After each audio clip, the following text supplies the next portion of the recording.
Can you think of some other examples of trade union movement women, perhaps, who had some influence and asked and made demands in this period? So I think women are increasingly moving into positions of leadership in the trade union movement during this time, and that corresponds to some huge shifts in the American economy. So the massive expansion of the public sector in the post-war era and the unionization of that sector in the 1950s and 1960s brings a lot of women into leadership positions. Sandra Feldman in the United Federation of Teachers in New York, later in the American Federation of Teachers, Lillian Roberts within the American Federation of State, County, and Municipal Employees.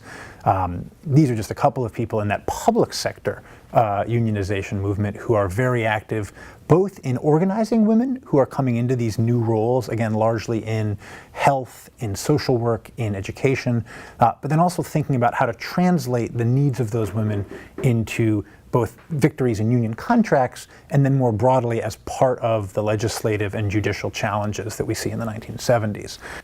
Talk a little bit about the new women coming into the positions. And I know you've been working on education, so give us some examples of women moving in that direction.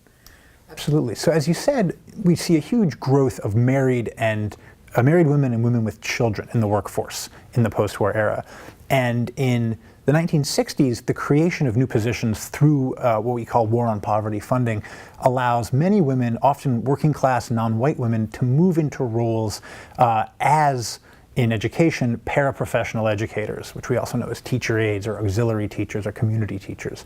And this work is, in a way, it's designed to address the challenge of both heading a family and providing for that family. So these women can work often in the same schools their children attend, they work the same hours their children are at school so they can care for their children, and this work allows them to bring their own expertise in a way, their experience as heads of household, as local community activists, as connected and involved mothers, what Black feminists call activist mothering or community mothering.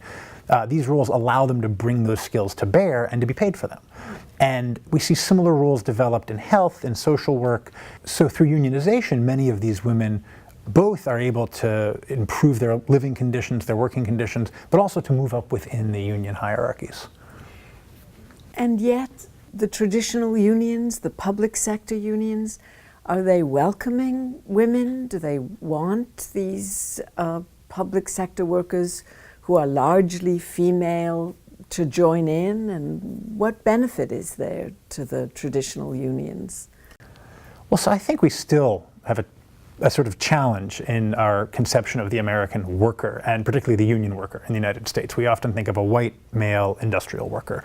And today, certainly, but even then, you see during industrialization, the character of American workers changing, shifting drastically. And in the late 60s, early 70s, even I think well into the 1970s, the leadership of the AFL-CIO still sees their primary constituency as white, male, and industrial. And so even once they're working within the union movement, these women have to really push, have to really fight to be recognized, to have their issues put on the table, to push, for instance, things like maternity and child care policies into union contracts.